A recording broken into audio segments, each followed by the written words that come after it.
하나님 사랑합니다. 하나님 사랑합니다. 할렐루야. 오늘은 의무를 다하자 하는 이런 말씀으로 함께 은혜를 받고자 합니다. 의무는 사전적 의미로 당연히 해야 할 일입니다. 당연히 해야 될 일, 안 하면 안 되는 일, 당연히 해야 될 일을 의무라 합니다. 사람이 자기 직책에 맞게 당연히 해야 할 일을 안 하면 책임감 없는 사람이다, 의무를 다하지 않는 사람이다, 이렇게 말을 합니다. 이런 사람은 가정이나 사회나 교회를 파괴시키는 사람이 됩니다. 즉, 의무를 행하지 않는 사람은 하나님께 죄를 짓고 있는 것입니다. 그런데 의무를 행하지 않는 사람들이 자기가 죄 짓는다는 생각 자체를 안 하고 삽니다. 그래서 더 의무를 행하지 않고 자기가 의무를 행하지 않으므로 자기가 소속되어 있는 그곳에 여러 사람들에게 피해를 주는 것입니다. 당연히 해야 될 일인데 안 하면 다른 사람에게 피해가 준다는 사실도 모르고 있습니다. 그래서 안 하는 거예요. 내가 이 일을 하지 않으면 다른 사람에게 피해를 준다, 이런 생각만 있어도 자기에게 주어진 의무를 열심히 행할 텐데 그 생각을 못하는 겁니다. 가정에서도 남편이나 아내가 해야 할 일을 안 하면 가족에게 고통을 주는 것입니다. 또 부모나 자녀가 당연히 해야 할 일을 안 하면 가족에게 고통을 주는 것입니다. 그러므로 죄가 되는 것입니다. 교회에서도 마찬가지입니다. 집사가 자기 직책에 맞는 의무를 행하지 아니하면 하나님과 교회와 다른 성도에게 피해나 고통을 주는 것입니다. 그러므로 죄가 됩니다. 안수 집사나 권사나 장로가 자기 직책에 맞는 의무를 행하지 아니하면 하나님께 죄가 되고 교회에 피해를 주는 것입니다. 그러므로 하나님을 알고 참으로 믿는 사람은 교회에서 자기 직책에 맞게 의무를 행할 줄 아는 사람인 것입니다. 영혼이 거듭나고 하나님의 말씀으로 깨달은 사람, 그런 사람은 어떤 환경 속에서도 자기 의무를 다하는 것입니다. 영혼이 죽어버린 사람, 하나님의 말씀을 들어도 깨닫지 못한 사람은 자기 의무를 다하지 않습니다. 사랑하는 성도님들은 영혼이 성령의 은혜로 살아있고 의무를 다하는 분들이 되시기를 축원합니다. 미국의 유명한 사람의 말입니다. 그가 이렇게 말했습니다. 첫째는 모든 권리에는 책임이 따른다. 목사에게 권리가 있으면 책임이 있고 장로나 권사나 집사에게 권리가 있으면 거기에 책임이 있다는 것입니다. 대통령에게 권리가 있으면 대통령에게도 책임이 있다는 것입니다. 그러므로 자기 권리를 주장하려면 책임을 다해야 된다, 이렇게 말을 합니다. 두 번째는 모든 사람에게는 의무가 따른다는 것입니다. 모든 사람은 각각 자기 주어진 직책에 맞게 의무를 이행해야 된다는 것입니다. 세 번째로는 모든 소유에는 책무가 따른다는 것입니다. 예수님을 믿는 순간에 우리에겐 책무가 따르게 되는 것입니다. 이렇게 자신이 어떻게 살아야 하는지를 정확하게 알고 있는 사람은 하나님을 잘 믿고 사회생활도 잘하고 가정생활도 잘합니다. 모든 일에 의무와 책임을 다하는 사람은 어느 곳에 가도 인정을 받고 성공하는 것입니다. 그러므로 예수님을 믿고 중생한 사람은 의무와 책임을 다하는 사람으로 변화되어야 합니다. 예수 믿기 전에는 내 마음대로 살았으나 이제 예수님을 알고 예수 그리스도의 은혜로 구원받았다는 자신을 갖고 그리스도인이 된 사람들은 의무와 책임을 다하는 사람이 되어야 한다는 것입니다. 이것이 곧 새 사람이 되는 것입니다. 하나님이 원하는 사람이 되는 것입니다. 영적인 사람은 하나님의 말씀을 들으면 마음에 새기고 그 말씀대로 살려고 노력하는 사람입니다.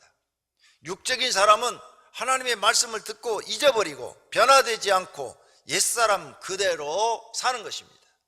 영혼이 살아있는 영적인 사람들이 되시기를 축원합니다. 구원받은 사람이 지켜야 할 의무가 여러 가지가 있습니다. 첫째는 부부의 의무를 지켜야 됩니다. 하나님은 부부간에 서로 의무를 다하라고 말씀하십니다. 남편은 그 아내에 대한 의무를 다하고 아내도 그 남편에게 그렇게 할지니라. 즉 아내도 남편에게 의무를 다하라는 것입니다. 남편도 아내에게 의무를 다하는 사람이 되고 또 아내도 남편에게 의무를 다하라는 겁니다. 그래서 남편은 밖에 나가서 열심히 직장생활을 해서 힘들고 고생스럽지만 돈을 벌어서 자기 가족을 부양할 책임이 있습니다. 그게 의무입니다. 그런데 이것을 하지 않으면 의무를 다하지 않는다는 것이죠. 그렇게 되면 가정이 여러 사람이 고통을 받게 됩니다. 이 여러 사람이 이렇게 고통을 받는 것이 곧 자기의 잘못이라는 것입니다. 그게 몇 달 동안 그렇게 쉬고 어떤 직장을 옮기기 위해서 더 좋은 직장을 잡기 위해서 쉬는 건 문제가 되지 않지만 날마다 술 먹고 집에 와서 폭언을 하고 폭행을 하고 이런 사람이 있다면 이건 자기 의무를 완전히 회피하는 사람입니다. 이런 사람은 죄가 되는 거죠.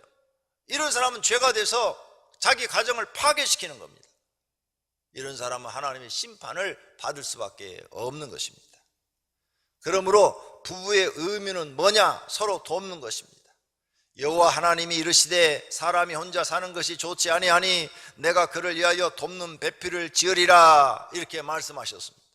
그러므로 부부의 의무는 뭐냐? 남편은 아내를 돕는 것이고 아내는 남편을 돕는 것입니다. 이 하나님의 말씀을 잘 깨닫고 이 말씀대로 실천하는 사람이 그리스도인인 것입니다. 이런 말씀을 들었는데 하나도 실천하지 않아요. 마음에 두지도 않아요. 그리고 내 마음대로 살아요. 그건 그리스도인이 아닙니다. 그리스도인은 예수 그리스도의 말씀을 듣고 깨닫고 그걸 지키려고 그러고 순종하는 사람이 그리스도인이라는 칭호를 받을 수 있는 것입니다. 남편은 정말 하나님의 말씀처럼 나는 아내를 얼마나 도와줬는가, 또 무엇을 도와줬는가, 아내가 힘들고 어려울 때 내가 아내에게 무슨 힘이 되어주었는가, 또 아내도 내 남편이 힘들고 어려울 때 내가 얼마나 도와줬는가, 무슨 힘이 되어줬는가를 생각해 보는 귀중한 시간들이 되시기를 바랍니다. 그래서 서로 돕는 부부가 되시기를 바랍니다. 사랑을 받으려 하지 말고 어떻게 하면 나는 아내를 도와줄까, 어떻게 하면 나는 남편을 도와줄까, 항상 하나님의 말씀이 자기 안에서 살아있는 사람, 그렇게 노력하는 사람이 그 영혼이 하나님의 은혜를 받고 있는 사람이고 살아있는 사람인 줄로 믿습니다. 또 부부는 사랑과 순종의 의무가 있습니다. 남편들아, 아내 사랑하기를 그리스도께서 교회를 사랑하시고 그 교회를 위하여 자신을 주신같이 하라. 남편들이 이런 말을 잘 합니다. 성경 못 봤어? 아내는 순종하라고 그랬잖아. 근데 당신 내 말 안 들어. 그런데 성경은 그 말씀만 있는 게 아니에요. 남편들에도 하신 말씀이 있어요. 아내 사랑하기를 그리스도께서 교회를 사랑한 것처럼 사랑하래요. 그러면 예수님이 교회를 어느 정도 사랑했느냐? 자기 목숨을 십자가에서 줄 정도로 사랑했어요. 그 교회를 위하여 자신을 주신같이 하라. 십자가 위에서 자신을 주었다 이거죠. 그 정도로 사랑했다는 거죠. 그 정도로 아내를 위해서 나를 희생했다는 거예요. 내가 아내를 위해서 내 목숨까지 다 희생했다는 거예요. 그 정도로 사랑하라는 거예요. 근데 이 자기 목숨까지 희생하는 사랑을 하지 않고 순종만 요구하는 거예요. 나는 막 내 맘대로, 내 마음대로, 내 자아대로, 내 감정대로 말하고 행동하면서 순종만 하라는 거예요. 그건 성경을 자기 편리하게 갖다 붙이는 거예요. 그 이단들이 그런 식으로 살아요. 성경을 자기 편리할 대로 막 갖다 붙이는 거죠. 이런 사람은 그리스도인이 아니라 그리스도를 이용하는 사람들이죠. 자기 편리할 대로 갖다가 붙이니까. 그래서 이단이 되는 거예요. 아내한테 순종을 요구하려면 내가 먼저 그리스도의 사랑을 실천하고 그 다음에 순종을 안 했을 때 나는 당신한테 예수님이 교회를 사랑하듯이 희생을 했다. 내 일생을 당신을 위해서 희생을 했는데 당신은 왜 내 말 안 들어? 이렇게 말을 해야 이게 정상인 거예요. 나는 아무것도 도와주는 것도 없고 희생한 것도 없었다 이게. 그러면서 상대방한테 돕는 배필이라고 그랬잖아. 당신은 왜 나를 안 도와줘? 왜 당신은 내게 순종하지 않아? 이건 말도 안 된다 이게. 자기 의무는 하나도 행하지 않고 권리만 주장하는 것은 매맞을 일이라는 거죠. 질타받을 일이라는 거죠. 먼저 자기 의무를 수행하라는 거예요. 하나님은 정말 내가 자기 부인을 위하여 그리스도가 교회를 사랑한 것처럼 자기 자신을 희생해서 다 했다 이게요. 그랬는데 아내가 말을 안 들으면 얼마든지 얘기할 수 있다 이거죠. 나는 당신을 위해서 이렇게 희생했는데 당신은 나한테 왜 순종하지 않는 거야? 이렇게 말할 수가 있다고 말해요. 또 아내도 마찬가지예요. 하나님께 죄되는 것은 절대 순종하면 안 돼요. 하나님이 싫어하는 것, 그건 절대 남편이나 아니라 목사라도 순종하면 안 돼요. 하나님께 죄되는 것은 순종하면 안 되는 거예요. 누구를 막론하고. 부모도 안 돼요. 주 안에서 순종하라 그랬어요. 주 안에서. 그러니까 죄되는 건 안 돼. 아니 남편이 도둑질해 와 그러면 누가 도둑질해 가면 돼요? 안 되는 거죠. 그건 있을 수 없는 얘기죠. 아내들아 이와 같이 자기 남편에게 순종하라, 이 말씀은 주님 말씀 안에서 순종하라. 죄가 되지 않는 거라면 무엇이든지 다 순종하라. 이렇게 순종하면서 여보 당신은 왜 남편의 의무를 다하지 않는 거요? 이렇게 말을 해야지. 맨날 남편을 코너로 막 몰아세우고 죽일 놈 살릴 놈 막 그냥 막 해대면서 왜 당신은 예수님이 교회를 사랑하듯이 사랑하라 했는데 안 했냐고. 이렇게 하면 이것도 말이 안 되는 얘기다 그 말이에요. 서로 자기 의무부터 행하고 권리를 주장해야 된다 이 말씀이에요. 이런 성경의 가르침을 깨닫고 행하는 사람이 진짜 그리스도인 줄로 믿습니다. 하나님이 원하는 영적인 사람이 되는 줄로 믿습니다. 그 다음 두 번째로 부모의 의무가 있어요. 부모는 자녀를 양육하는 의무가 있습니다. 내 부모는 나를 버렸으나 여호와는 나를 영접하시리로다. 부모가 자기를 버린 사람이 있네요. 부모는 자식을 버리면 안 돼요. 자기가 싫든 좋든 낳았으니까 그 자녀가 스스로 독립해서 살 나이까지 책임져야 돼요. 자기 목숨이 끊어져도 책임지고 양육해야 될 의무가 있다고 성경은 말하는 겁니다. 희생해야죠. 할 수 없어요. 자기가 낳았으니까. 그게 부모로서 의무를 다하는 것입니다. 또 부모는 자녀를 노엽게 하지 않는 의무가 있어요. 아비들아 너희 자녀를 노엽게 하지 말고 그랬죠. 내가 실수하고 내가 잘못해서 자녀들을 노엽게 하는 그런 일을 하지 말라는 거예요. 그것은 부모가 할 일이 아니라는 겁니다. 이렇게 성경에 부모의 의무에 대해서 잘 말합니다. 또 부모는 자녀를 하나님의 자녀로 만들어야 된다는 거예요.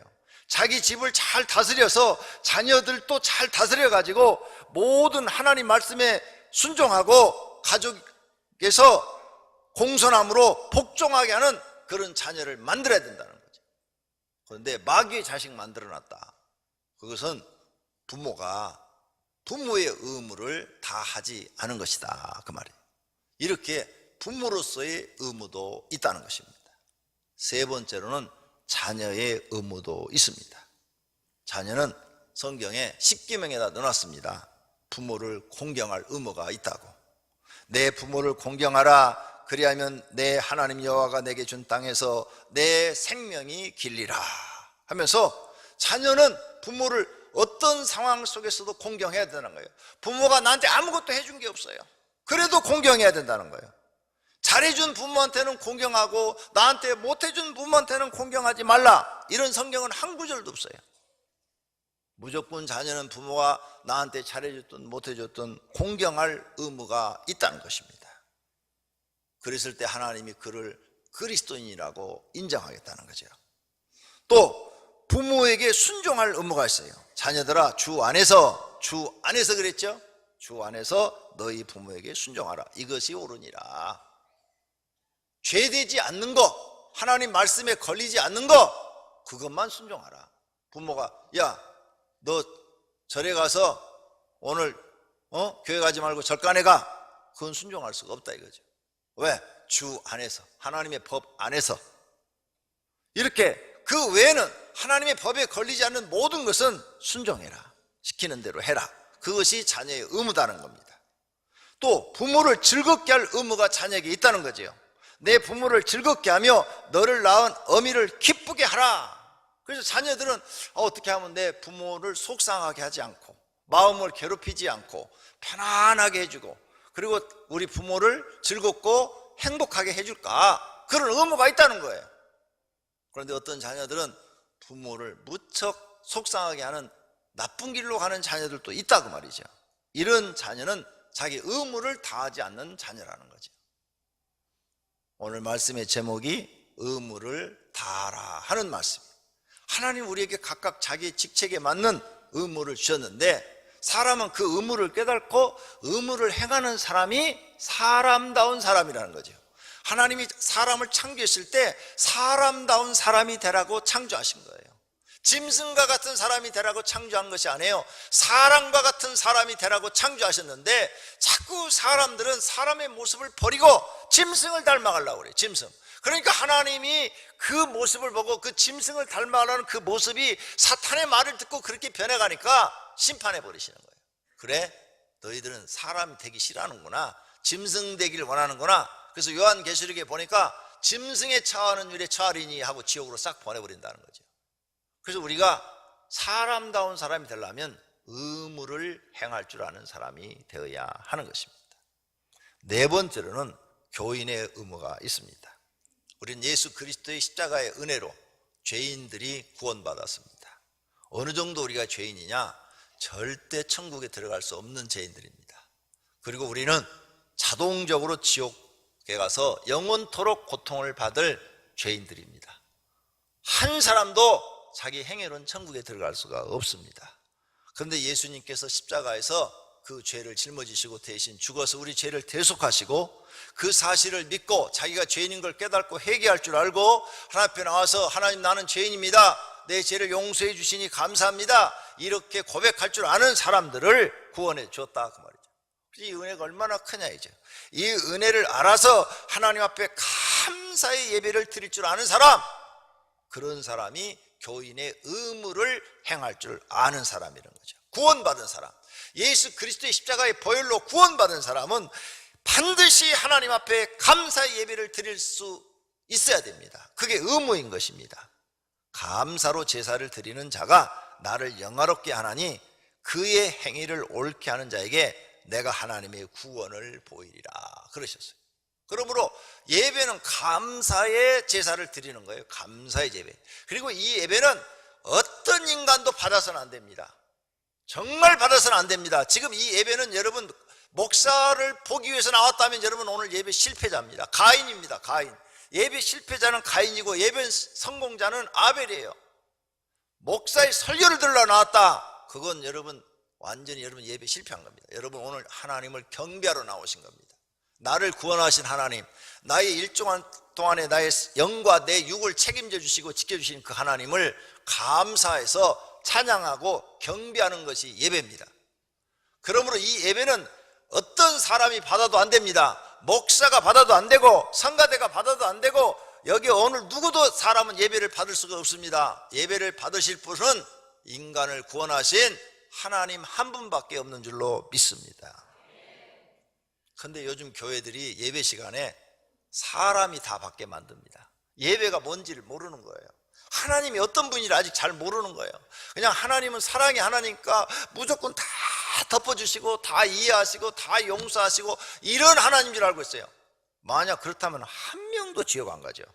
무조건 다 용서하시고 무조건 다 사랑하시고 무조건 다 이해하시고 그러면 누굴 지옥으로 보낼 필요가 있어요? 한 명도 보낼 필요가 없죠. 교회도 필요 없어요. 무조건 다 이해하시고 무조건 다 용서하는데 그러면 교회 안 나와도 되지. 그죠? 저 안 믿는 사람들도 무조건 용서하시고 무조건 이해하시고 무조건 다 봐주시고 무조건 사랑하시고 무조건 듣긴 굉장히 좋지요? 그러면 교회도 필요 없고 예수 안 믿어도 되는 거예요.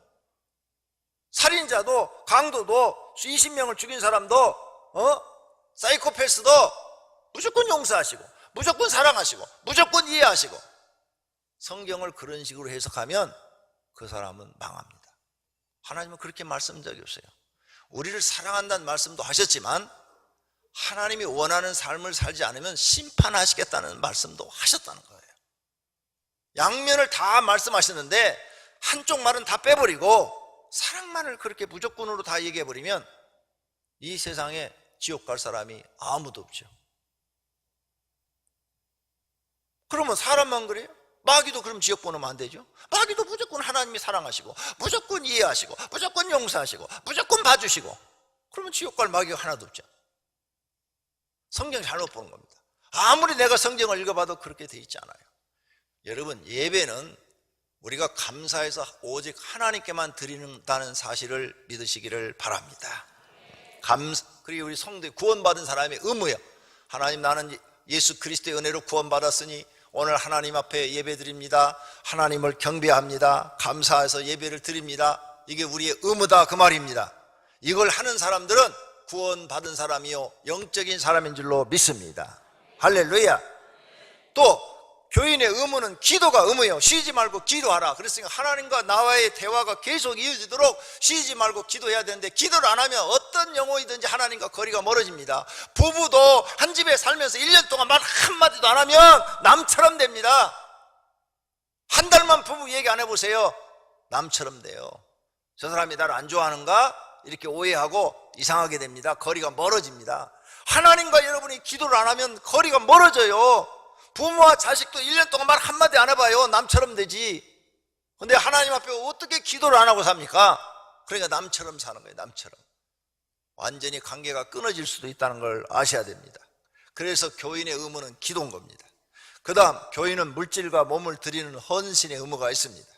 모든 사람을 섬기는 너희의 후한 연보로 말미암아 하나님께 영광을 돌리고, 후한 연보로 하나님께 헌금할 줄 알아야 됩니다. 이것을 조심하면 우리가 맡은 이 거액의 연보에 대하여 아무도 우리를 비방하지 못하게 하려 함이라. 거액의 연보, 하나님 앞에 거액의 헌금도 드릴 줄 알아야 되는 것입니다. 그러므로 형제들아, 내가 하나님의 모든 자비하심으로 너희를 권하노니 너희 몸을 하나님이 기뻐하시는 거룩한 산 제물로 드리라. 자기 몸을 하나님 앞에 헌신할 줄 알아야 돼요. 몸으로 교회에 나와서 뭔가 하나님 앞에 일을 할 줄 알아야 되는 것입니다. 내가 달려갈 길과 주 예수께 받은 사명, 곧 하나님의 은혜의 복음을 증언하는 일을 마치려 하면은 나의 생명조차 조금도 귀한 것으로 여기지 아니하노라. 사도 바울은 내가 이 사명을 감당하고 하나님 앞에 은혜를 갚는 일, 하나님이 나를 구원하신 이 은혜를 갚는 일에는 내 목숨도 귀하게 여기지 않는다, 내 목숨도 바칠 수 있다, 이렇게 고백을 합니다. 우리도 이렇게 하나님 앞에 내 몸을 드릴 줄 아는 것이 성도의 의무인 줄로 믿습니다. 또 성도의 의무는 선한 열매를 맺는 의무가 있습니다. 이같이 너희 빛이 사람 앞에 비치게 하여 그들로 너희 착한 행실을 보고 하늘에 계신 너희 아버지께 영광을 돌리게 하라. 우리를 구원시켜 주신 다음에 하나님 우리한테 요구하는 열매가 뭐냐? 선한 열매, 착한 열매, 의로운 열매, 아름다운 열매를 맺기를 원합니다. 구원시켜 주었는데 못된 열매, 악한 열매, 손가락질 받는 이런 열매를 맺으면 구원시켜 준 보람이 없지 않습니까? 그래서 하나님은 우리에게 착한 행실을 바라고 있는데, 이것이 우리의 의무인데 의무를 행하지 아니하면 나 너 모른다, 불법을 행한 자야, 내게서 떠나라, 내가 너한테 열매를 그렇게 구했는데 너는 좋은 열매를 맺지 않고 나쁜 열매만 맺었구나, 이런 예수님의 말씀에 걸리게 되는 것입니다. 그러므로 선한 열매를 맺는 것이 성도의 의무인 줄로 믿습니다. 다섯 번째로 중진의 의무가 있습니다. 교회의 덕을 세우는 의무가 있어요. 중진은 교회의 덕을 세워야 됩니다. 그러므로 너희도 영적인 것을 사모한 즉 교회의 덕을 세우기 위하여 그것이 풍성하기를 구해라. 초신자들은 교회 나오면 중진을 봅니다. 안수집자 보고, 그 다음에 권사 보고, 장로 보고, 전도사 보고, 목사 봅니다. 근데 그들이 사람이 신앙이 잘못됐어. 그러면 실망합니다. 다 실망해요. 나를 보고 실망해서 실족해 하면 연자맷돌을 지고 바다에 던지는 것이 낫다고 그랬어요. 그래서 중진은 뭐냐? 교회에 덕을 세우는 사람이 돼야 돼요. 교회를 덕을 해치면 하나님 앞에 죄가 되는 것입니다. 또 중진의 의무는 신앙생활의 본을 보이는 것입니다. 내가 그리스도를 본받는 자 된 것 같이 너희도 나를 본받는 자가 되라 그랬어요. 본을 보여서 모든 성도들이 따라오게 만들어야 돼요. 그래서 중진 신앙생활이 평신도보다 훨씬 많습니다. 더 많이 해야 됩니다. 더 열심히 해야 됩니다. 왜? 그래야 본이 되기 때문입니다. 중진이 그 밑에 서리집사나 아직 직분 아무것도 받지 못한 성도만큼도 신앙생활을 못한다면 그 사람은 하나님께 지금 죄를 범하고 있는 것입니다. 범사에 내 자신이 선한 일에 본을 보이며 그랬지요? 본을 보여야 됩니다. 신앙생활에 본을 보이는 것이 중진의 의무라는 것을 아셔야 됩니다. 그 다음에 중진은 하나님께 충성하는 의무가 있습니다. 나를 능하게 하신 그리스도 예수 우리 주께 내가 감사함은 나를 충성되이 여겨 내게 직분을 맡기셨다 그랬어요. 충성할 줄 알고 맡겼는데 충성 안 하면 죄가 되는 것입니다. 반드시 충성스러운 의무를 행해야 하는 것입니다. 그러므로 의무와 권리가 있는데 권리를 주장하기 전에 의무부터 행하는 사람이 되어야 합니다. 권리는 자격이 있는 사람이 누리는 거지 의무를 행하지도 않는 사람이 누리는 것이 아닙니다. 그러므로 권리란 말은 어떤 일을 주체적으로 자유롭게 처리하거나 타인에 대하여 당연히 주장하고 요구할 수 있는 자격인 것입니다. 그런데 이런 가정들에 보면은 의무를 행하지 않고 권리를 주장하는 아빠들이 가끔 있어요. 막 술 먹고 폭언을 하고 폭행을 하고 자녀들 양육이라든지 이런 거 신경도 안 쓰고 그냥 술 먹고 들어와서 애들한테 야 아빠가 들어왔는데 너네 새끼들 아빠한테 말이야 뭐 하는 게 있어 이런 소리 있어요. 다 자녀들이요 아빠 다 싫어합니다. 속으로 우리 아빠는 왜 저래? 안 봤으면 좋겠어? 다 이렇게 생각해요. 왜? 의무를 행하지 않았기 때문입니다. 그런데 아빠가 바깥에 나가서 노동을 하고 막 그냥 몸이 막 피곤히 쪄들어 있고 막 일을 해가지고 너무 막 지쳐가지고 감기 걸려가지고 막 기침을 콜록콜록 하고 그리고 벌어서 자녀들을 양육하고 그러면 자녀들이 그 아빠를 보면서 우리 때문에 아빠가 저렇게 고생했어. 우리를 위해서 저렇게 아빠가 희생했어. 우리는 아빠를 위해서 뭘 해줘야 되나? 걱정해. 그래서 막 아빠한테 약도 막 갖다 드리려고 그러고 어떻게 아빠를 도와주려고 그러고. 의무를 행한 사람이 대접도 받는 것입니다. 권리도 받는 거죠. 그게 의무와 권리라는 것입니다. 그러므로 의무를 다하는 사람이 책임도 다하는 사람입니다. 의무를 다하지 않는 사람은 책임도 다하지 않습니다. 이런 사람은 성공할 수가 없습니다. 책임감을 중요하게 여기는 사람이 되어야 합니다. 영국의 에드워드 3세의 공격을 받은 프랑스 칼레라는 도시가 있었습니다. 영국과 이 프랑스의 싸움에서 필사적으로 싸웠으나 결국은 졌습니다. 에드워드 3세는 끝까지 대항을 한 이 칼레 시민을 싹 죽임으로 학살함으로 보복하겠다고 공포를 했습니다. 그때 칼레시의 지도자 6명이 이 에드워드 3세한테 말을 했습니다. 우리가 이 도시의 지도자들입니다. 저 백성들은 아무 죄가 없습니다. 우리가 끝까지 항거하자고 그래서 싸운 겁니다. 그러니 우리 목숨만 죽이고 저들은 살려주기를 바랍니다. 그리고 스스로 그들은 그 앞에 가서 밧줄을 메고 목에 매달려 죽었습니다. 이것을 보고 백성들을 살려줬어요. 비록 적은 사람이지만 끝까지 자기 책임감을 다한 사람들입니다. 책임감을 다한 사람들이 있었기 때문에 살아남은 사람들도 있었던 것입니다. 사람은 자기 직책에 맞는 책임감이 있어야 할 줄로 믿습니다. 예수님도 인류를 살리기 위해서 고난과 멸시와 천대를 받고 십자가에서 죽었습니다. 책임감을 가지고 죽으신 것입니다. 예수님을 따르는 우리들, 그리스도인이라는 우리들도 책임감 있이 예수님을 따라야 됩니다. 그런 성도가 돼야 됩니다. 가정에서나 교회에서나 우리에게 맡겨진 그 직책이 있습니다. 그 책책을 의무적으로 잘 수행하고 책임감 있게 일을 해야 될 줄로 믿습니다. 영혼이 살아있는 사람은 하나님의 말씀을 듣고 옳으면 그대로 살려고 노력합니다. 그러므로 성도는 의무를 행하는 사람이 되어야 합니다. 교회 생활에도 의무를 다해야 합니다. 교회에서 하나님께 의무를 다해야 되고 교회 직책에도 의무를 다해야 됩니다. 하나님의 종에게도 의무를 다하고 성도들에게 본이 되는 의무를 다해야 합니다. 그리고 가정생활에도 의무를 다해야 되고 부부 사이에도 의무를 다해야 됩니다. 안 하면 죄가 되는 것입니다. 부모와 자녀 사이에도 서로 의무를 다하고 의무를 다하지 않으면 죄가 됩니다. 죄는 회개해야 합니다. 안 하면 하나님께 벌을 받게 됩니다. 예수님을 믿기 전에는 자기 마음대로 살았어도 이제는 그리스도인이 되었으면 책임감 있게 자신의 의무를 다하는 성도가 되어야 합니다. 그러한 성도가 진짜로 하나님을 믿는 사람입니다. 영혼이 살아있는 성도인 것입니다. 모두가 의무를 다하시고 하나님께 인정받고 복받는 분들이 되시기를 축원합니다. 오늘 말씀을 생각하면서 의무를 다하는 성도가 되자고 기도하십시다. 하나님 아버지, 오늘 말씀을 통해서 우리가 의무를 다해야 된다는 것을 배웠습니다. 하나님 아버지, 예수 그리스도를 믿고 구원받은 우리들은 가정에서나 교회에서나 직장에서나 어느 곳에든지 의무를 다해야 됩니다. 의무는 당연히 내가 해야 될 일입니다. 내가 해야 될 일을 안 하면 다른 사람이 해야 되고 다른 사람이 힘들고 고생하는 것입니다. 그러므로 하나님, 모든 그리스도인들은 예수님처럼 책임감 있게 자신이 해야 될 의무를 다 해야 될 줄로 믿습니다. 우린 예수님의 제자들입니다. 그러므로 자기에게 주어진 의무를 다 할 줄 아는 그리스도인이 되게 하옵소서. 예수 그리스도의 이름으로 기도드립니다. 아멘.